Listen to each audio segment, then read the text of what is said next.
This episode of Relativity is made possible through the support of Stephen and Catherine Farris, Ryan Farwell, Paul Van Bremen, Bill Carriola, Heather Van Waldick, and Michael W. McClure. And by listeners like you, who support us and get exclusive content through patreon.com/relativity. Relativity.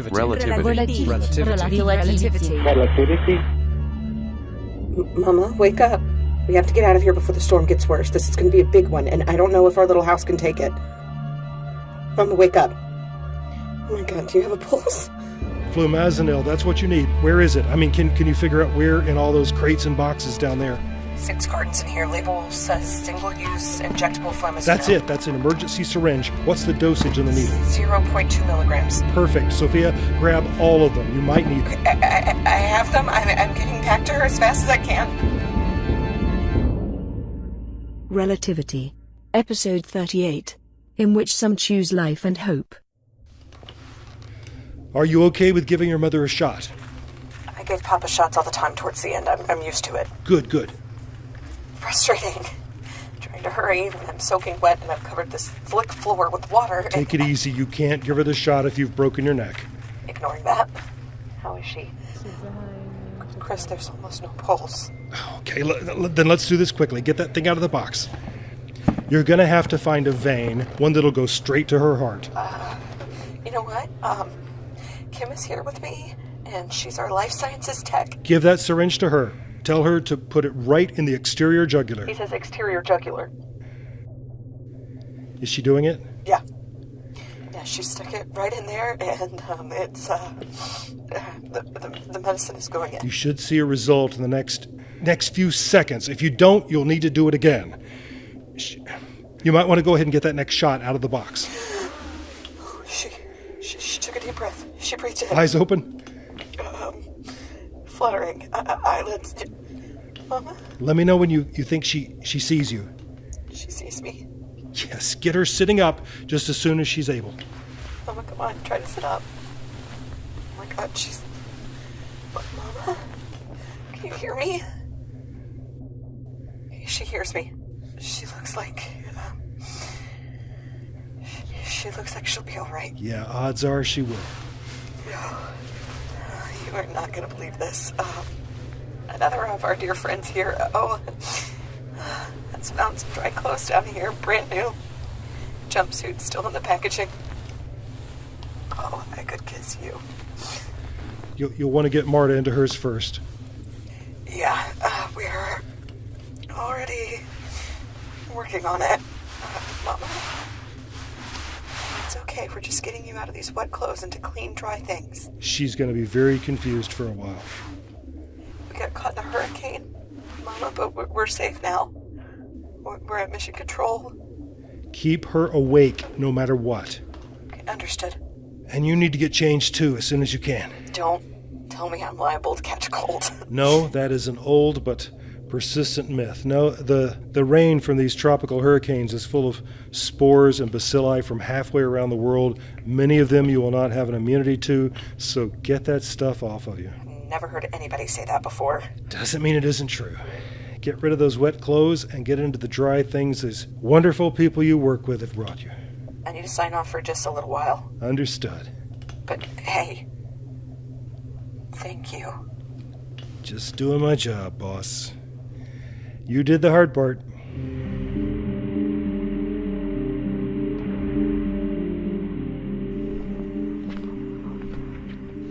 Apartment Voice Command.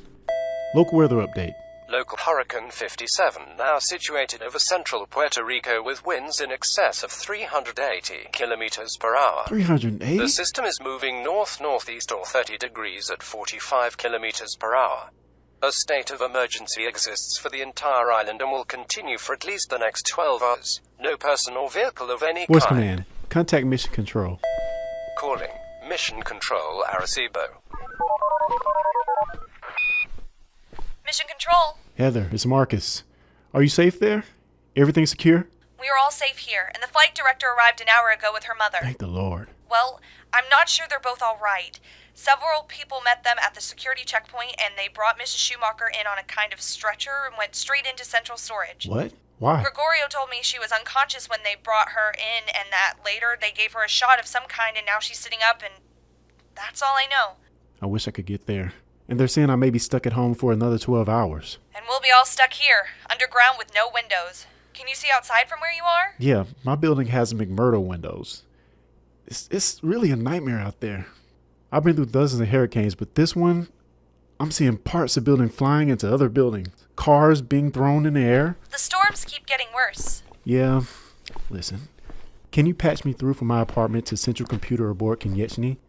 Is that something we can do? That's reserved for the flight director. Did she relieve you and take over? No, she's still in central storage. Then you and I are the flight directors. Good point. I'll try to link you directly. If Nadia shuts it down, you'll know why. Thanks for trying, no matter what. Attempting direct link now. Konieczny Central Computer. How may I assist you? Computer, this is Marcus Dupree from Mission Control Arecibo. I'm calling you from my apartment. Of course. I have your voice pattern, Marcus. No further identification is necessary. Oh, good, because I really want to ask you a lot of questions. I will provide any answer that is not classified at a level beyond your security rating. I want to know all about those recordings you've uploaded from Peter Miblin's environmental suit, and his personal journals, and, well, everything about him and what he's been doing. You will have to be more specific. I cannot possibly tell you everything. I don't mean everything. I mean, let me try this another way. You have all of his recordings now, right? All that we know of. Correct. And you've been doing a content analysis on all of it? I have. So are there new patterns emerging? Too many to list concisely. But there is a predominant theme of his formal journal entries and of his word and phrase choices elsewhere. Specifically, that of fear. What, did you say fear? Yes. He spoke of being frightened in multiple contexts and in an extremely wide range of situations. That doesn't sound right. He did so many things that would have required lots of guts. Guts? Well, you must have that expression. It means courage, fortitude. He did indeed take many extraordinary risks, and did so with remarkable calm. But he talked all the time about being afraid. That is correct. Did he mention anything in particular that he was afraid of? If I understand his words correctly, Peter Miblin seemed to be most afraid of the future.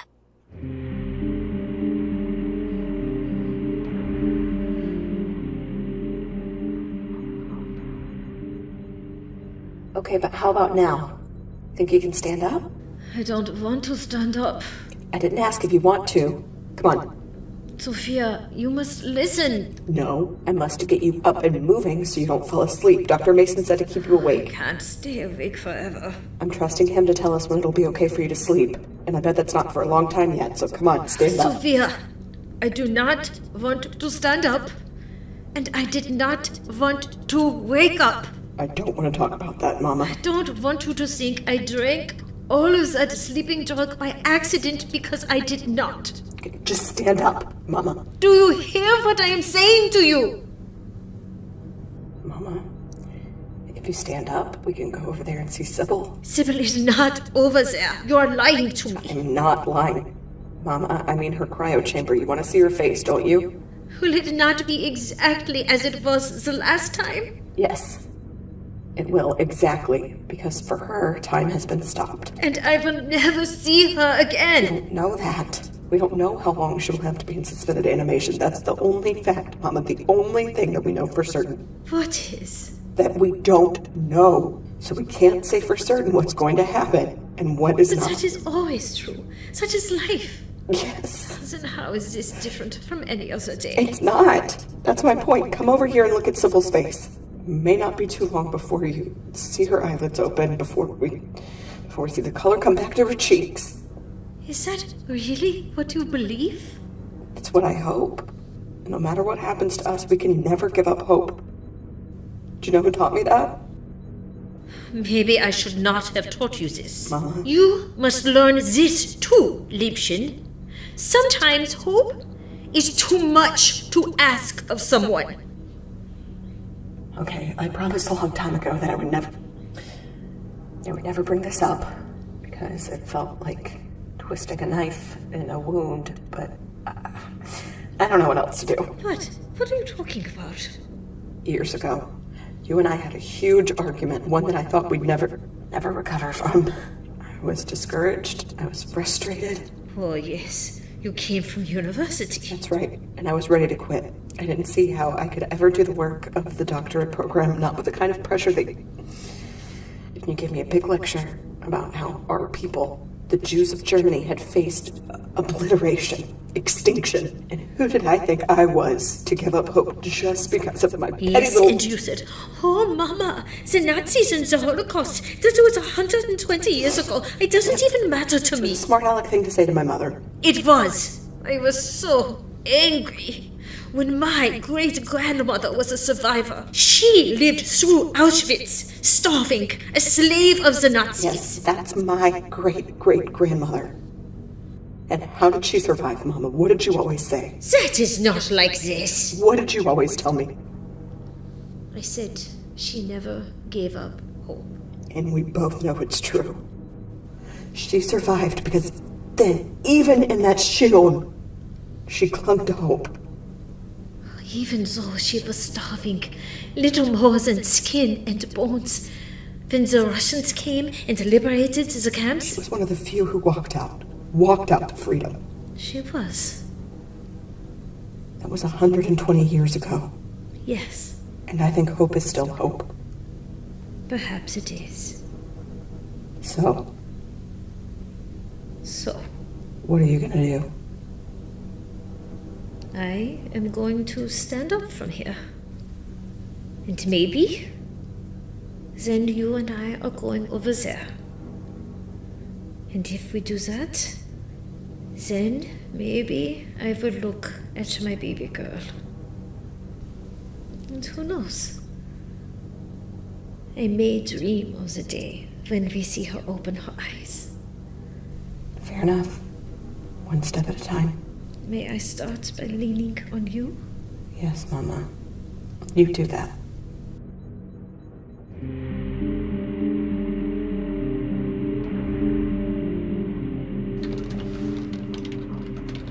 Dr. Mason? Hello? It's Marcus. I'm sorry if I'm bothering you. No, I'm doing some research, and usually I get a mission control to Konieczny or something like that, so I thought maybe I was hearing voices again. No, I'm sorry about that.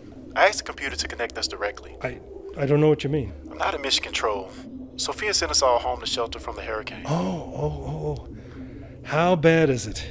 We've had sustained winds for over 300 kph. God. Gusting winds higher than that, I'm sure. Are you safe where you are? Should be. These apartments were built in the last year or two. Made to withstand just about anything. I just wish I was at mission control. Because it's even safer there. Because I have access to better computers there. I'm going through all the stuff from Konieczny Central Computer, and it's, what did people used to say? It'll blow your mind. Something like that, yeah. But are you talking about Peter Miblin's journals and all of that? Yes, the computer has them all transcribed now, and is doing all kinds of content analysis. You feel like the puzzle pieces are starting to come together? I know you must be looking at all the same things. But maybe not in the same order. I decided to go back to months ago, to the first conversation we had where he complained about Nadia watching him all the time. Oh, well, I'm going in the other direction. I started with the last recording, the one we all heard. Where he fell to his death. Yeah. I've been going back from there. I heard what happened the day before and the day before that. Oh, so we're probably not hearing the same things at all. No. So, big question. Have you heard the one where Peter heard the voices? The voices. Just like the ones you hear? The ones Sophia heard? Peter heard them too? The last time he went outside the ship, but the person he heard, Peter called him Raymond, and I don't know who that is. Raymond is Peter's younger brother. Computer genius. Taught Peter all about playing tricks on people with technology. Interesting. Isn't it? Then Raymond joined the army and he wanted Peter to go with him, but Peter chose this mission instead, which meant leaving his family forever. And Raymond swore he'd never speak to Peter again. Yeah, how'd you know? Peter mentioned in his spacesuit log recording the day he went out to set the bomb. Let me make sure I'm getting this right. The day Peter went outside the ship, went all that way forward carrying a homemade bomb so he could destroy the relativity compensator, Right. He heard ghost voices like the ones Sophia and I have heard. And several days before, she and I started hearing them. And the person he heard speak to him was Raymond. Right. And he even said, you must remain connected. Really? At least I think he did, because of course we can't hear that on the recording. But Peter said something about it later, so I guess that's what he heard? I heard my late Captain Deepa. and Sophia heard her late father, but Peter heard Raymond, who I assume is still very much alive. Are you thinking what I'm thinking? Well, is it about how Raymond didn't want Peter to go on this mission? Didn't want their connection to be lost? And now we're getting message telling us we must remain connected? Could that be it? We've been going crazy trying to explain how we could be hearing ghost voices, and maybe the whole time it's been the work of a brilliant but angry kid brother. Relativity. Episode 38. In which some choose life and hope. Written, directed, and produced by Lee Shackelford. Featured in this episode were Stephanie Lindsay, Alana Jordan, Clarence Brown, and Lee Shackelford. Marissa Hobson was heard as Heather. The part of Central Computer Nadia was played by herself.